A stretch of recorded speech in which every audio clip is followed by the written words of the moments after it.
Good morning, students. Class 4th, I am your language teacher. I hope you all were fine.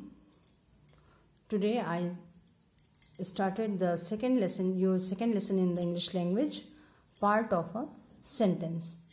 In the language, we learn about this. Any sentence has a two part.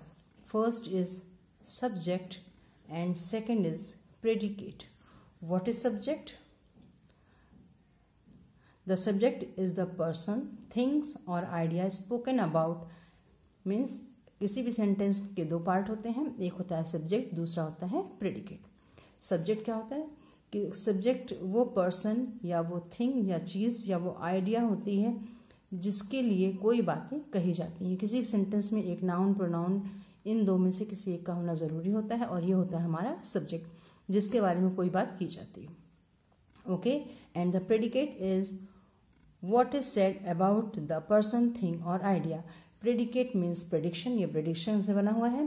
Predicate means हम उस subject यानी कि noun या pronoun के बारे में आपको क्या बातें बोलते हैं, हमारे sentence में उस noun या pronoun के लिए क्या बात कही जाती है. Then इसको दोबारा से repeat समझ लीजिए. एक sentence के two part होते हैं. First is subject and second is predicate. Subject means वो person या वो noun और pronoun जिसके बारे में कोई बात कही जा रही है. And second is predicate means उसके बारे में क्या प्रेडिक्शन या क्या आइडिया या क्या बातें बोली जाती हैं. इसको हम एग्जाम्पल से और अच्छे से समझ सकते हैं. Okay, Raman works hard means what is the means of this. Raman कड़ी मेहनत करता है. You can also this so this. The mangoes are ripe. We won the match. They are my friends. They are some sentences. The mangoes, this is the subject and are ripe is the predicate. Just like Raman is subject and work hard is predicate. Okay, now if we divided this sentence into two, they will be.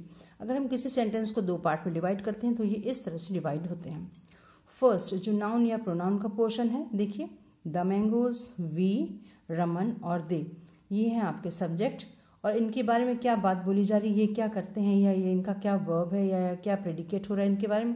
Are ripe, won the match, work hard और are my friend, they all are predicate या prediction. Okay, the word in this first column are names of the persons और thing are pronoun. These word show about what और about whom the sentence is. इस first column show करता है कि किसके बारे में बात हो रही है. ये हो गए आपके subject. And then look at this, the word in the second column saith something about. Attention at say something about. यहाँ पे किस सब्जेक्ट के बारे में क्या कहा जा रहा है या क्या प्रेडिक्शन की जा रही है, वो क्या करते हैं, उनका वर्क क्या है. they all are called predicates. Thus each sentence has a subject and a predicate. Her sentence में एक सब्जेक्ट का होना ज़रूरी है और एक प्रेडिकेट का होना ज़रूरी है, तभी वो एक सेंटेंस बनता है. बहुत से सेंटेंसेस ऐसे भी होते हैं जिनमें हमारा सब्जेक्ट डायरेक्ट नहीं दिखता है, लाइक अ गेट आउट और गो देयर. यहाँ आप देख सकते हैं, if I ordered you get out means you are in front of me. Okay, you are not present in my sentence but you is present there. Whatever it is not mentioned there but it understood. Means अगर हम किसी को get out बोलते हैं, it's means कि मेरे सामने कोई है जिसको ही हम गेट आउट मैं बोल रही हूँ. सो यहाँ पे यू का मेंशन नहीं है, सब्जेक्ट का मेंशन नहीं है, बट ये अंडरस्टूड है कि ये गेट आउट है. Okay, look at this, there is a some lines. It's already divided in two parts, subject and predicate. You can see that, you can read this. He writes an essay. I drink milk. We love our country. The sun sets in the west. The peon who is fat is ringing the bell. Cup is full of tea. Ravi reached in class 3rd. Rohan is a brother of Kamal. Okay? तो ये देखिए कुछ sentences हैं जिनको divide करके दिखाया गया है. इस साइड जो इस कॉलम के फर्स्ट कॉलम है वो आपका सब्जेक्ट है and second column is a predicate. Okay, now childrens, I hope that कि आप अब किसी भी सेंटेंस को ईजिली आराम से आप सब्जेक्ट और प्रेडिकेट में डिवाइड कर सकते हो. नाउन या प्रोनाउन के पोर्शन को हम सब्जेक्ट में रखेंगे और वो वर्क क्या करते हैं उसके बाद का जितना पोर्शन है वो आपके प्रेडिकेट में आएगा. Here is a small exercise for you.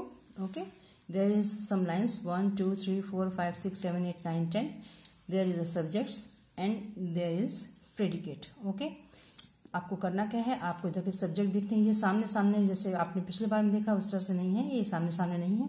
यहाँ अब आपको अपने नॉलेज के अकॉर्डिंग, जैसे रोहन है उसके संग क्या मैच करेगा, आपको एक नोटबुक में अपने उतार लेनी है इसमें, और नंबर वाइज आपको इसको मैच करनी है कि किस सब्जेक्ट का के संग कौन सा प्रेडिकेट मैच करेगा। ओके चिल्ड्रन, आज के लिए बस इतना ही।